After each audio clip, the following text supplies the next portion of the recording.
오늘 증거한 말씀입니다. 요한복음 5장 1절에서 47절까지인데요. 오늘 본문 말씀은 1절에서 10절까지 읽겠습니다.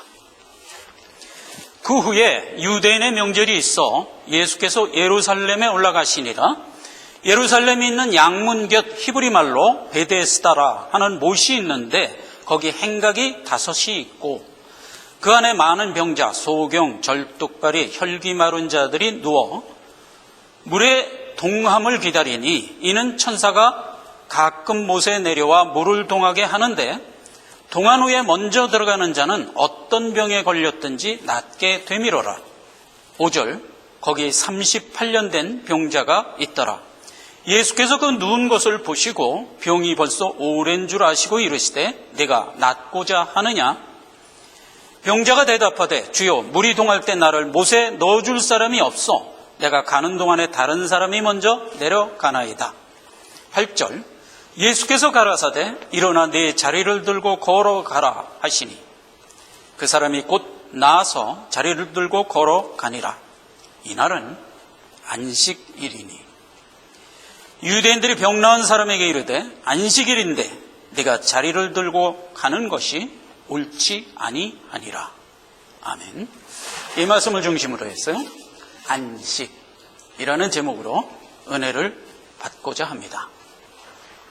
자, 우리가 지금 복음서를 살펴보고 있습니다. 복음서는 세례 요한이 회개하라 천국이 가까웠다 하고 요단강가에서 세례를 주던 그때에서부터 예수님이 공생의 사역 3년이 시작되는 겁니다. 그 사역을 복음서에 다 기록을 했는데 누가복음에는 연도가 기록되어 있습니다. 그 연도가 AD 26년이었어요. 유대에 내려가서 초기 유대 사역을 1년간 했었죠. 하신 일은 구속 사역에 대한 4주제를 설파했어요. 그래서 대속에 대하여, 성전 정화에 대하여, 세례에 대하여, 예배에 대하여 우리를 구원한 대속, 그 다음에 성전 정화는 우리를 거듭나게 한 중생, 세례는 그렇게 구원받은 자들을 인친다 하는 의미고, 마지막 예배에 대해서 가르쳐준 것은 우리의 성화의 여정에 대한 중요성, 이렇게 해서 1년간 초기 유대 사역을 했습니다. 자, 그리고 오늘 이 본문 말씀은 후기 유대 사역으로 넘어온 시점입니다. 그런데 초기 유대 사역과 후기 유대 사역 사이에 1년을 어디 계셨다고 그랬죠? 갈릴리에 가서 1차 갈릴리 사역을 1년간 하고, 그리고 지금 다시 유대로 내려와서 후기 유대 사역의 첫 사건입니다. 이미 이때는 시기적으로 AD 28년이 된 때입니다. 사도 요한은 요한복음을 기록하면서 예수님이 우리의 하나님 대신 메시아다라는 예수님의 신성을 7개의 표적에 담아서 우리에게 전해줬어요. 여러분 잘 아시는 물이 변하여 포도주 되는 이적 한번 보여줬고요. 4장 46절에 가면 왕의 신하의 아들이 아픈 거를 고쳐주는 그게 2번째 표적이었고요. 오늘 이 3번째 표적이 바로 베데스다 연못에 38년 된 병자를 고치는 사건입니다. 그리고 이제 나머지 4사역은 오병이어의 기적, 물 위를 걸어가는 기적, 그 다음에 나면서 소경된 자 고친 기적, 그리고 죽은 나사로 살린 기적 해갖고 7번의 표적을 우리에게 보여줬어요. 오늘은 그 중에 3번째 표적 사건입니다. 사도 요한은 요한복음을 기록하면서 유대인이라는 그 어휘를 70번을 사용했는데 그 중에 2번만 빼고 나머지 68번은 다 유대인을 사단으로 상징하여 호칭하고 있는 걸 우리가 놀라게 되는 겁니다. 자, 그래서 그 2번이 어떤 사건이었냐면 요한복음 4장 22절에서 그 우물가 여인에게 얘기해 줄 때 너희는 모르는 것을 예배하고 우리는 아는 것을 예배하노니 이는 구원이 유대인에게서 남이라 했을 때 유대인이에요. 상당히 좀 긍정적으로 유대인을 표현한 것 같지만 그때 우리가 살펴본 바로는 구원이 사단의 진영을 통과할 때 나온다. 즉 예수를 십자가에 못 박음으로써 구속사역이 완성됐다라는 의미에서의 유대인이라니까 그럼 그것도 긍정적인 면이 아니죠. 내적으로 들어가면 그것도 사단을 지칭하는 어휘였어요. 그리고 이제 마지막 한 번은 요한복음 2장 6절에 물이 변하여 포도주 되는 역사를 할 때 이런 어휘가 나옵니다. 거기 유대인의 결례를 따라 두세 통 드는 항아리가 있는데 했을 때 유대인이에요. 그래서 그때만 빼고 나머지 요한복음에서 유대인 하는 것은 몽땅 사단을 지칭하는 말이었어요. 그래서 여러분 앞으로 요한복음을 읽으면서 유대인이라는 어휘가 나올 때 사단을 지칭하는 어휘라는 것을 아시고 읽으면 요한복음을 통해서 우리에게 무엇을 말씀해 주고자 하는 것을 더 선명하게 알 수가 있습니다. 본문 말씀해 보니까 예루살렘에 있는 양문 곁 히브리 말로 베데스다라 하는 연못이 있었대요. 그런데 이 양문 곁 베데스다라는 이 환경 설정 자체가 지금 복음을 머금고 있는 환경이에요. 양문은 뭐예요, 여러분? 나는 양의 문이라. 요한복음 10장에 보면 그렇게 기록되어 있죠. 나는 양의 문이라.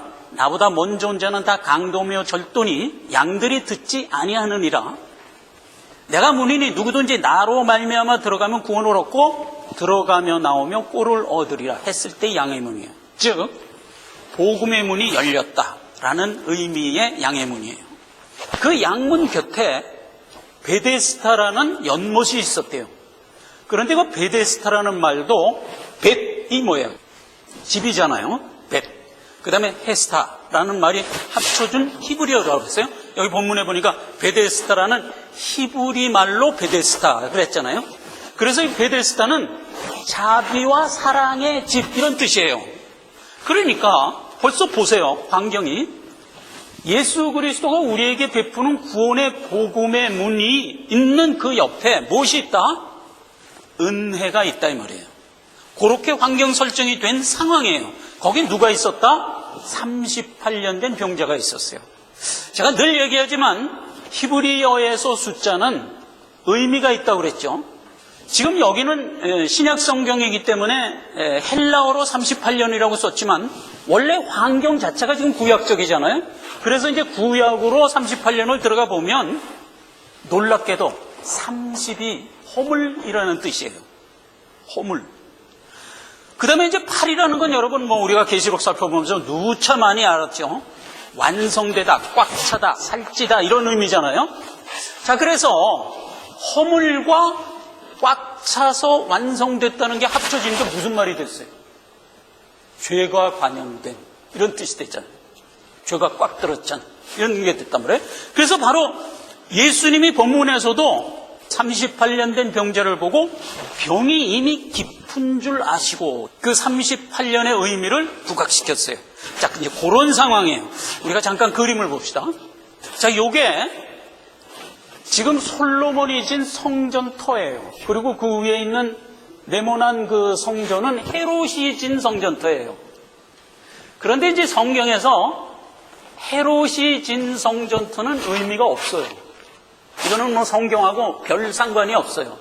그런데 솔로몬이 진 성전은 완전히 구속사역을 나타내는 모습이에요. 그래서 이제 솔로몬이 성전을 질 때 열왕기를 들어가 보면 세세하게 설명이 안 돼 있어요. 그런데 나중에 70년 포로생활을 마치고 스룹바벨에 의하여 성전이 재건됐을 때 솔로몬 성전을 복원하지요. 복원할 때 그 성전 건축하는 내용을 세세하게 기록해 놨어요. 그래서 보면 10개의 문이 있어요. 자, 시계 방향으로 봅시다. 맨 꼭대기 양문 있죠? 네, 양문 있고 그 다음에 어문, 옛문, 쭉 내려서 골짜기 문, 본문, 그 다음에 샘문, 수문, 마문, 말이에요. 마문, 동문, 그렇게 돼 있어요. 그렇게 10개예요. 그래서 이 각각의 문의 성경적 의미는 이렇게 우리가 살펴볼 수가 있어요. 그래서 이 부분을 살펴보기 위해서는 몇 주가 필요할 정도의 분량의 내용이기 때문에 요렇다는 얘기만 여러분 기억하시고, 지금 양문 곁에 베데스다가 있었다고요. 그렇게 해서 이제 이 환경 설정 자체가 제가 조금 전에 얘기한 대로 완전히 복음에 대한 설명을 우리에게 주고자 하는 그런 환경으로 된 사건이다 이 말이에요. 예수님의 표적을 우리에게 보여주는 것은 무슨 의미예요? 그 표적 자체가 어떤 구속의 본체를 바라보라는 화살표라고 그랬죠. 세마이어. 그러니까 표적은 그 본체를 바라보라는 화살표이기 때문에 세 번째 준 표적이라고 그랬잖아요. 이 세 번째 준 표적을 통해서 하나님이 우리에게 가르쳐 주고자 하는 성경의 의도를 오늘 찾아가 보자 하는 겁니다. 그 다음 장면 한번 더 볼까요? 그것도 한번 볼 필요가 있어요. 예. 이게 지금 발굴된 베데스다 연못입니다. 다 없어졌는데 발굴을 해서 지금 이거 터가 이렇게 있고, 요게 이제 성화를 아주 잘 그렸어요. 예수님이 이제 관련된 병자를 일으켜서 이제 낫게 하는 그런 이제 내용입니다. 그 베데스다 연못에 대한 설명이 나옵니다. 그 설명이 물의 동함을 기다리니 이는 천사가 가끔 못에 내려와 물을 동하게 하는데 동한 후에 먼저 들어가는 자는 어떤 병에 걸렸든지 낫게 되미로라 라는 얘기가 괄호 안에 딱 있어요. 교부들이 이제 사본들을 이제 구해다가 이제 필사를 하거든요. 원본은 하나님이 일부러 원본을 인간의 손에 안 남기셨어요. 이것도 이제 우리가 인식을 해야 되는 부분입니다. 만약 원본을 우리에게 남겼다면 그게 하나의 누수단이 된다니까. 인간의 속성 알잖아요. 그러니까 그게 누수단이 되니까 하나님이 그걸 가르치는 이제 사본을 우리에게 남기셨는데 사본에 보니까 어떤 사본에는 이 내용이 있는데 어떤 사본에는 없는 거야.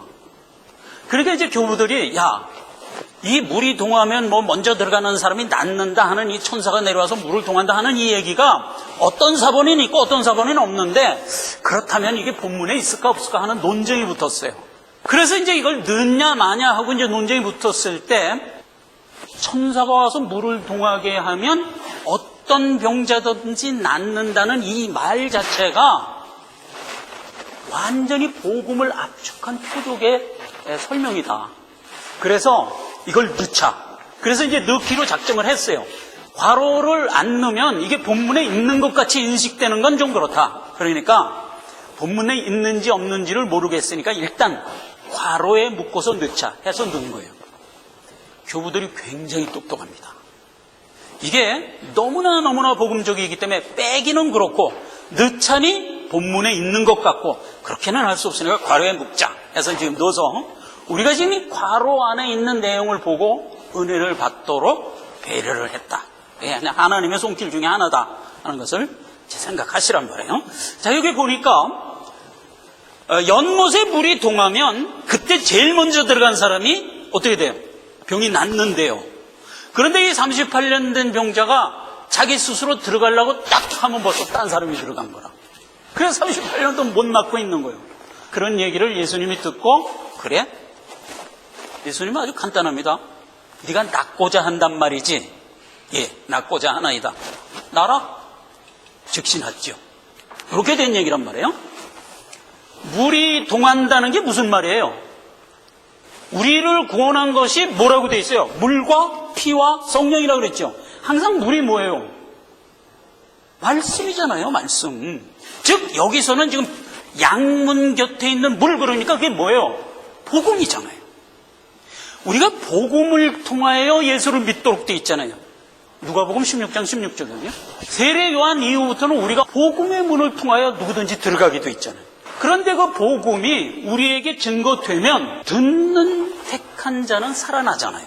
마태복음 11장 12절에 누구든지 그 복음을 듣고 난 이후에 천국을 침노한다고 그랬죠. 언제든지 복음을 우리가 들으면 그 복음을 흘려 들으면 안 돼요.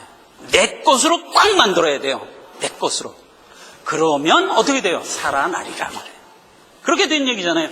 그 얘기가 지금 이 그림 안에 그냥 있는 거예요. 물이 동하면 제일 먼저 들어가는 자가 살아나는 거예요. 그게 무슨 의미예요? 복음이 증거됐을 때 아멘 하고 믿는 자가 구원을 얻는 거다. 이 얘기단 말이에요. 복음이 우리에게 증거됐을 때 낫고자 하는 소욕을 갖고 있는 자가 그 복음을 받도록 돼 있어요. 자, 그러면 자꾸 얘기하지만 여기서 다시 한번 정돈하고 들어갑시다. 죄로 말미암아 죽어 있는 모든 죄인들이 살고자 하는 소욕이 있어요, 없어요? 시체가 무슨 살고자 해.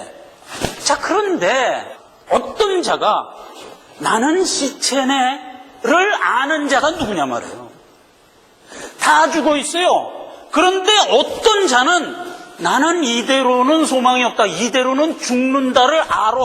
다 같은 시체인데 어떤 자가 나는 이대로는 소망이 없다, 나는 죽어 있는 자다를 아냐 이 말이에요. 그게 바로 하나님이 성령을 그에게 내주시켜준 하나님의 택한 자라니까요. 언제나 하나님의 택한 자에게 복음이 증거되면 그가 낫고자 하여 아멘으로 나오게 돼 있는 거예요. 이 얼개를 우리가 목매간에도 잊지 말란 말이에요. 죽어 있는 자에게 복음이 증거돼서 그들로 하여금 듣고 나와라 하는 얘기는 그 속에 감춰져 있는 얼개가 이런 의미단 말이에요. 하나님이 택한 자가 성령의 내주함을 통하여 뭐를 깨닫게 돼요? 나는 지금 소망 없이 죽어가고 있다를 깨닫는 거예요. 그래서 그 유명한 요한복음 3장 16절이 그 얘기란 말이에요. 누구든지 예수를 믿는 자는 구원을 얻으리라고. 왜 예수를 믿는다고요? 거기 단서가 붙어 있었죠? 놋뱀 사건을 단서로 붙였잖아요. 놋뱀이 뭐예요? 뱀에 물려서 죽어가고 있는 자에게 무엇이 제시돼요? 복음이 제시된다고요. 바라보라, 그러면 살리라. 바라보니까 바로 살아났잖아요. 이와 같이 나를 믿는 자는 구원을 얻으리라잖아요. 그러니까 여기서도 말하자면 38년 된 병자가 놋뱀 사건에서 어떻게 됐어요? 뱀에 물린 자가 죽어가고 있는 걸 깨닫는 상태에서 놋뱀을 제시했잖아요. 와 같이 이 38년 된 병자도 지금 자기가 죽어가고 있다는 것을 자각하고 있을 때 예수님이 온 거예요. 그렇게 해서 살아난 거예요. 여기서 물을 동하게 한 게 누구라고 그랬어요? 천사가. 놋뱀 사건에서도 놋뱀이 누구라고 그랬어요? 스랍이라고 그랬잖아요. 천사. 거기서도 천사잖아요. 즉 천사가 우리에게 뭘 줬어요? 갈라디아서 3장 15절에 뭐라고 돼요? 천사의 손을 빌어 우리에게 뭘 줬어요? 율법을 줬잖아요. 율법이 항상 세상에 동일하게 선포돼요. 그런데 그 율법을 받고 어떤 자는 깨닫는다니까. 그래서 부르짖는 거예요. 구약의 모든 사건을 다 보세요. 이스라엘 백성을 바로의 악정에서 구원할 때도 어떻게 됐어요? 바로의 악정에 시달려 부르짖으니에요. 부르짖으니. 하나님이 구원의 손길을 펼쳐 그들을 가나안으로 인도하였다. 사사기에도 보세요. 항상 메소포타미아에 있는 외인들이 와서 무슨 블레셋이 와서 강압을 하니 하나님께 부르짖음에 하나님이 한 구원자를 세워 그들을 구원하였다. 언제나 이렇게 되는 거예요. 그림이. 죄를 향하여 부르짖는 자가 누구냐 말이에요. 그게 하나님이 택하여 성령을 내주시켜 준 자라니까. 모든 죄인은 다 영적으로 죽어있는 시체이기 때문에 어떤 생명이든 말씀이든 뭘 줘도 반응할 수가 없어요. 이게 원래 모습이에요. 그런 가운데 어떤 자는 왜 부르짖냐 이 말이에요. 벌써 여기서 38년 된 병자가 낫고자 한다. 원하는 마음이 왜 생겼을까? 예수님이 그렇게 이제 살려줬어요. 근데 그날이 무슨 날이라? 안식일이란 말이에요. 안식일. 그랬더니 옆에 있는 유대인들이 10절에 유대인들이 병 나은 사람에게 이르되 안식일인데 내가 자리를 들고 일어나는 것이 마땅치 아니하니라 하고 따졌어요. 안식을 우리에게 율법으로 줬었죠. 그래서 우리에게 주신 안식이 무슨 의미인가부터 일단 정돈을 하고 이 사건으로 들어갑시다. 우리가 이제 안식을 그동안 많이 살펴봤어요. 그래서 더 자세한 얘기는 하지 않고 답부터 얘기하고 들어가겠습니다. 안식일을 우리에게 주신 이유는 세 가지라고 그랬어요. 출애굽기 20장 11절에 내가 천지를 창조한 하나님이다. 이거 기억하라고 안식일 준 거예요. 두 번째, 신명기 5장 15절에 내가 너희를 구원한 하나님이다. 이거 기억하라고 안식일을 우리에게 줬어요. 출애굽기 31장 13절에 내가 너희를 거룩해 할 하나님이다 라는 거 인식하라고 안식일을 줬어요. 그래서 안식일을 우리에게 율법으로 주신 이유는 내가 너희를 구원하고 창조하고 너희를 완성시켜서 후사로 내 집에 드릴 너희 구원자니라를 생각하라고 준 거예요. 그렇죠? 그 얘기잖아요. 그렇게 해서 이제 안식일을 줬는데 안식일을 지키는 방법을 어떻게 하라고 그랬어요? 일하지 말라. 이렇게 준 거예요. 자, 그런데 안식일날 일하지 말라는 건 또 무슨 뜻이라고 그랬어요? 구원이라는 것은 하나님의 절대 주권으로만 된 일이다를 깨달으라고. 사람이 뭘 해서 될 일이 아니고 이건 전적으로 하나님이 우리를 절대 주권으로 살려서 된 일이라는 걸 깨달으라고 그 안식일에 일하지 말라로 규정하여 줬던 거예요. 자, 이렇게 됐던 게 안식일이에요. 자, 그러니까 우리가 안식일을 받으면 무엇을 바라보라는 거예요? 나를 구원할 예수 그리스도가 오셔서 나를 구원하고 성화시켜서 천성에 드릴 자다.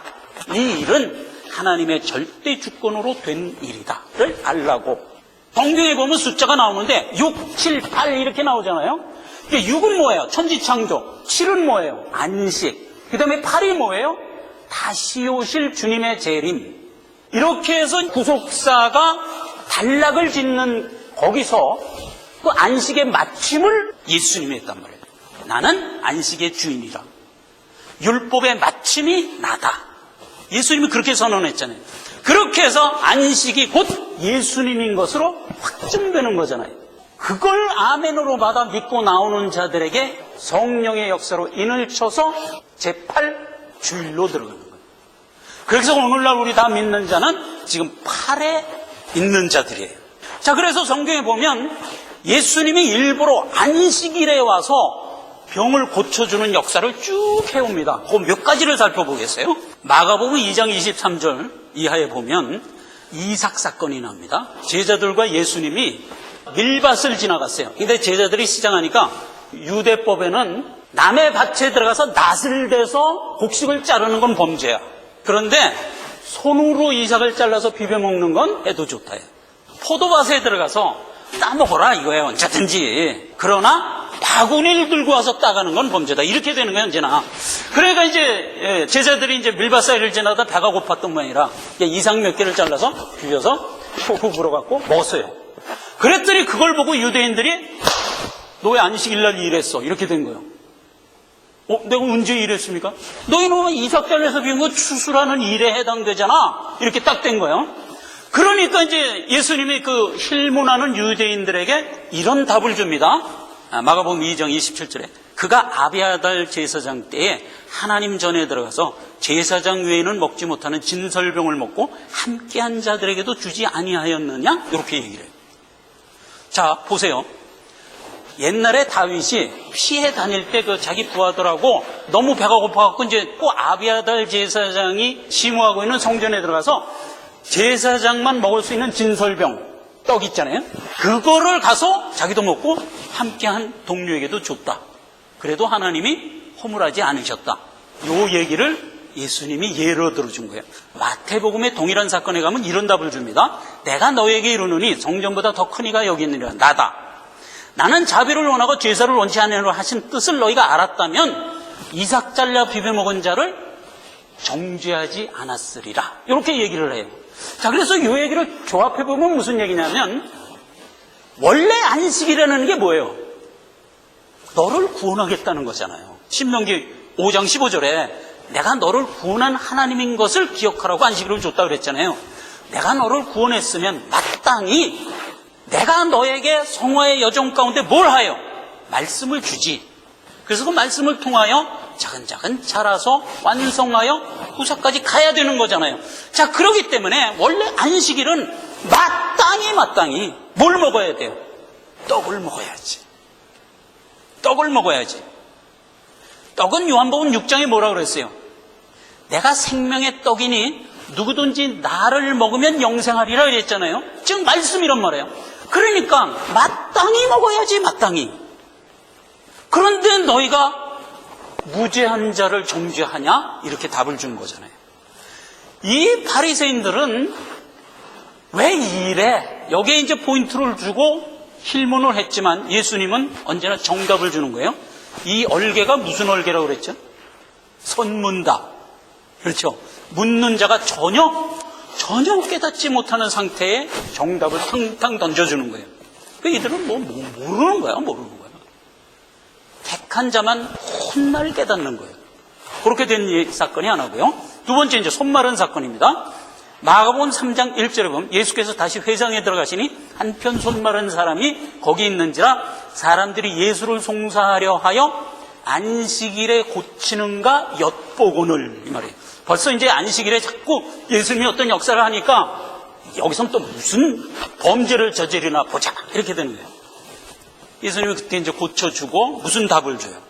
안식일에 선을 행하는 것이 마땅하다, 이 답을 주는 거예요.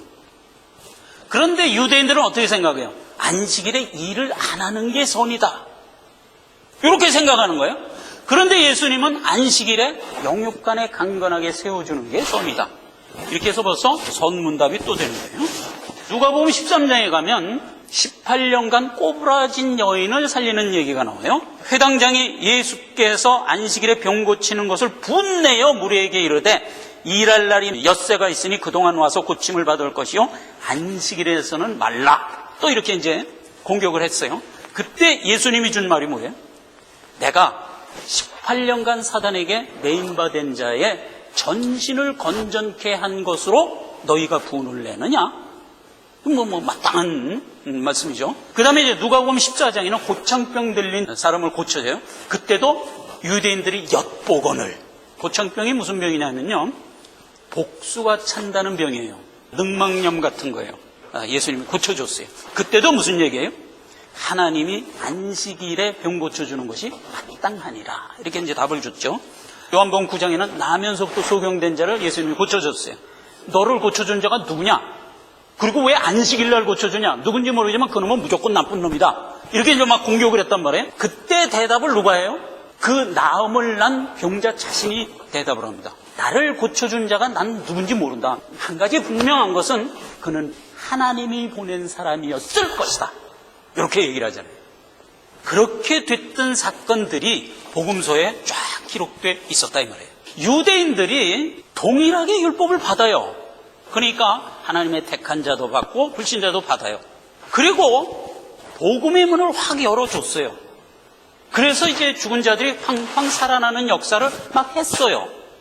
분명히 동일하게 역사되고 동일하게 주었는데도 불구하고 유대인들은 그걸 제대로 받질 못하고 하나님을 대적하는 무기로 써버려요. 하나님의 택한 자는 정도를 걸어 생명의 자리로 나아가요. 왜 이런 차이가 나느냐 하는 얘기가 오늘 본문 말씀 10절 이하의 그 이유를 이렇게 설명하고 있어요. 요한복음 5장 21절, 아버지께서 죽은 자들을 일으켜 살리심 같이 아들도 자기의 원하는 자를 살리시느니라. 당연한 얘기죠. 이는 모든 사람으로, 23절, 모든 사람으로 아버지를 공경하는 것 같이 아들을 공경하게 하려 하심이라.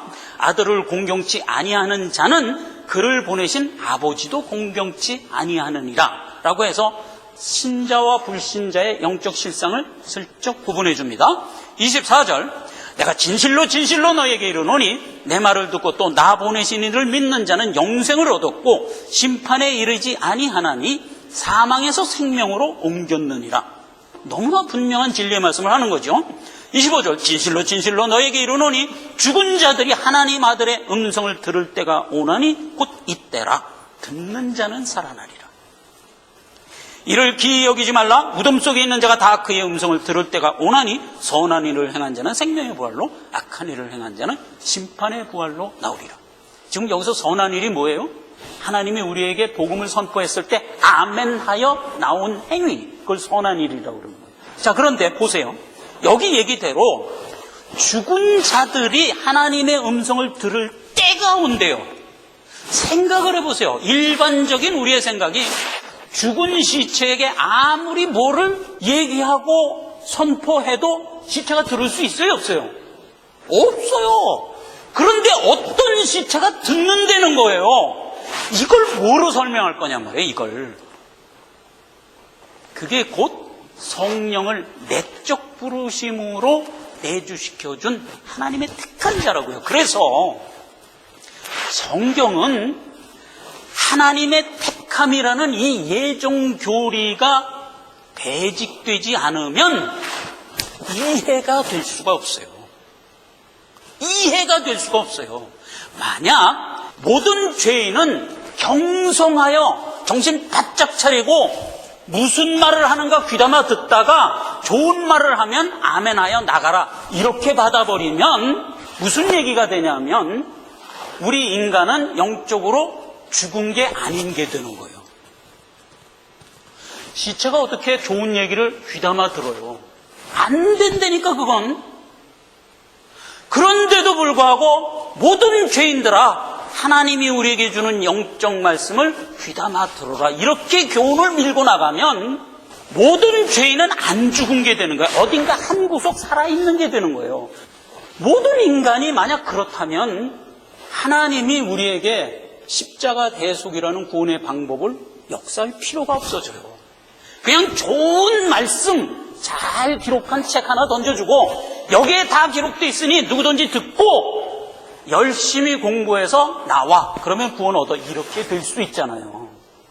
그렇게 안 되니까 우리의 죄는 심판받아서 죽어야만 없어지는 죄라고요. 그러한 죄를 예수 그리스도가 와서 대신 핏값을 치러줌으로써 우리가 살아나는 방법 외에 다른 방법이 없다를 우리가 알아야 돼요. 만약 모든 죄인이 잘 듣고 정신 바짝 차려서 구원 얻을 수 있다 쪽으로 가면 십자가 대속은 필요 없게 되고 계몽하고 잘 연습하고 자기를 개발하면 누구나 구원받을 수 있다는 만인구원설이 돼서 결국 성경을 무용지물로 만들어버린다. 예수님은 뭘 예정했다고 그랬어요? 만세전에 예정한 게 두 개예요. 십자가 대속의 사역부터 예정해 놓고 그리고 뭘 했어요? 아담도 만들고 뱀도 만들고 에덴 동산도 만들었다니까. 그러니까 하나님이 자기 자녀를 키우는 방법은 십자가 대속의 방법으로만 키우도록 하나님이 예정했다는 것을 배직하지 않으면 성경 자체가 설 수가 없다니까요. 그걸 꼭 기억하라 하는 얘기예요. 자, 그래서 이게 이제 지금 얘기한 무덤에 있는 자가 들을 때가 오나니 듣는 자는 살아나리라. 이미 살아난 자기 때문에 들었다. 이렇게 봐야 되죠. 그죠? 하나님이 성령을 내주시켰기 때문에 들었다. 이렇게 되는 거예요. 그게 어디 있는 얘기예요? 고린도전서 12장 3절 1, 2, 3 죽어도 잊어버리지 말라고. 거기에 뭐라고 그랬어요? 성령으로 의하여만 예수를 주라고 믿게 된다. 이렇게 돼 있잖아요. 그 얘기란 말이에요. 자, 그러면 안 믿는 자는 왜 듣지 못했냐? 그건 뭐 너무나 당연한 거지만 그 얘기를 이렇게 기록하고 있어요. 오늘 읽은 요한복음 5장 38절 이하입니다. 말씀이 너희 속에 거하지 아니하나니 이는 그의 보내신 자를 믿지 아니함이라. 44절 너희가 서로 영광을 취하고 유일하신 하나님께로 오는 영광은 구하지 아니하니 어찌 나를 믿을 수 있느냐? 내가 너희를 아버지께 고소할까 생각 마라. 너희를 고소하는 자가 있으니 곧 너희의 바라는 바 모세니라. 46절 너희가 만약 모세를 믿었다면 나를 믿었으리니 이는 그가 내게 대하여 기록하였음이라. 47절 그러나 그의 글도 믿지 않았기 때문에 내 말도 못 믿는 것이니라. 이렇게 기록하고 있어요. 자, 보세요. 이건 너무나 당연한 얘기예요. 지금 모세의 율법을 줬어요. 안식일이라는 율법을 줬어요. 그런데 그 안식일에 뭐가 기록되어 있다고요? 내게 대하여 기록되어 있다고요. 예수 그리스도의 구원에 대해서 기록되어 있다고요. 아까 살펴봤죠? 너희를 구원한 하나님, 천지를 창조한 하나님, 너를 거룩히 하실 하나님. 이게 안식일의 내용이고 그 안식일의 마침이 나다 이렇게 됐던 얘기잖아요. 그러니까 안식일이라는 율법을 준 것은 누구를 보라고 준 거예요? 예수 보라고 준 거잖아요. 그런데 너희가 예수를 안 본다 이 말이에요. 그러면 뭐가 증명된 거예요? 율법을 안 받다는 증거잖아요. 너희가 왜 나를 안 믿게 되었냐? 애당초 내가 네게 준 율법을 안 받기 때문에 나를 안 믿는 것이다 이 말이에요. 그런데 자 보세요. 바리새인들과 유대인은 일반인이 생각할 때 율법 학자라고 생각하잖아요. 그들이 율법을 몰라요? 안다고 누구나 생각하잖아요. 그런데 예수님이 여기서 뭐라고 선언해요? 너희가 율법을 몰랐다 이렇게 되는 거잖아요. 그러니까 얘네들이 이거 율법을 들고 무기로 사용해, 하나님 대적하는 무기로 사용했던 게 증거다 이렇게 된 얘기잖아요. 중학교 가서 1학년에 가면 피타고라스 정리라는 증명법을 선생님이 이제 강의합니다. 근데 굉장히 재밌어. 피타고라스 정리가 틀림없다는 것을 증명하는 증명이야. 그러면 이제 여러분 옛날 생각을 해서 잠깐 들으세요. 직각삼각형에서 한 변의 길이와 한 변의 길이의 제곱의 합이 빗변의 길이의 제곱근이다. 이게 이제 피타고라스 정리잖아요. 그걸 증명하는 거야. 예를 들어서 한 변이 3cm고 한 변이 4cm면 빗변은 5cm야. 그러면 이게 반드시 이러한 배율로 될 수밖에 없는 것을 증명하는 거야. 근데 증명법이 지금까지 400가지가 나왔어요. 그 중에 이제 몇 가지를 골라서 증명을 시키는 거야. 그러니까 이제 그거 들으면 굉장히 흥미로워. 야, 이러니까 이러지, 이러니까 이러지, 이러니까 이러지, 그러니까 이런 거 아니냐. 이러고 이제 증명을 하는 거야. 그러니까 그 수학을 좀 하는 애들은 막 흥미진진하게 듣는 거야. 이야, 그러면서 이제 감탄을 하면서 이제 듣는 거야. 그런데 옆에 있는 학생 하나가 다 그러고 감탄을 하는 거예요. 그래서 이제 저놈이 수학을 평소 못하는데 이번에는 아마 알아들었나 보다. 그러고 이제 생각을 했지. 나중에 이제 이놈이 하는 얘기인데, 야, 그 수학 선생님 말이야. 그 피타고라스 정리할 때 칠판에 그 긋는데, 그런데 정확하게 직각삼각형 그리고 원을 그리는데 보지도 않고 싹 그리는데 그냥 완전히 원이야, 완전히 원.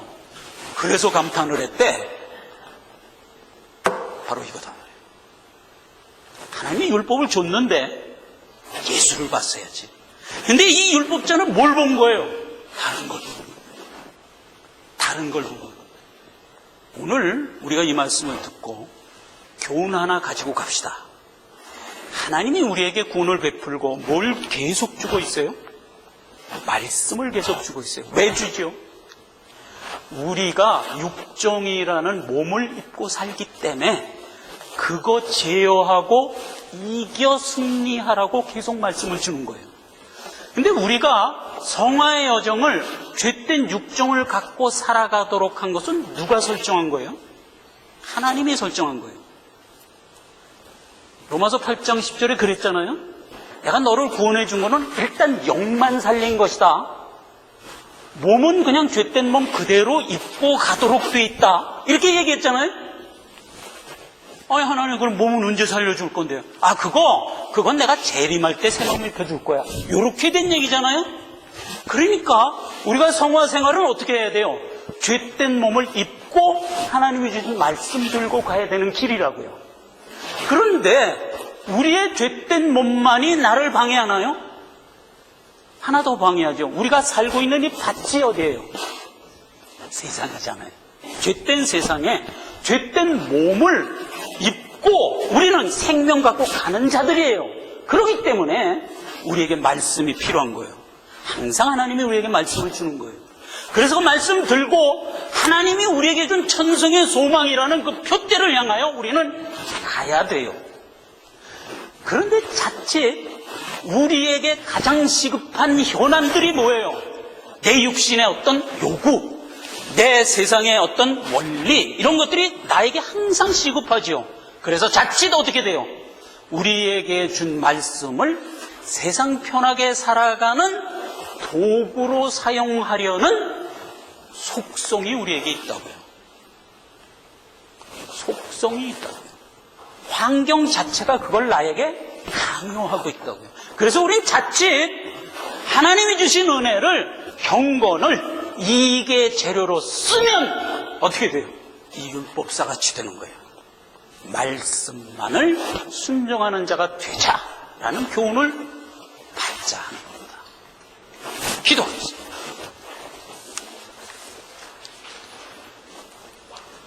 하나님 아버지 은혜를 감사합니다. 38년 된 병자를 일으키는 표적을 주셨습니다. 이 표적을 통하여 하나님이 우리에게 원하는 뜻을 향하여 가는 자 다 되기를 원하십니다. 오직 큰 뜻에 하나님 나라의 의를 위하여 가는 자 다 되게 하옵소서. 우리가 연약하고 환경이 약합니다. 그럴수록 우리의 믿음을 더욱 굳건히 세워 주시옵소서. 예수님의 이름으로 기도했습니다. 아멘. 찬송가입니다.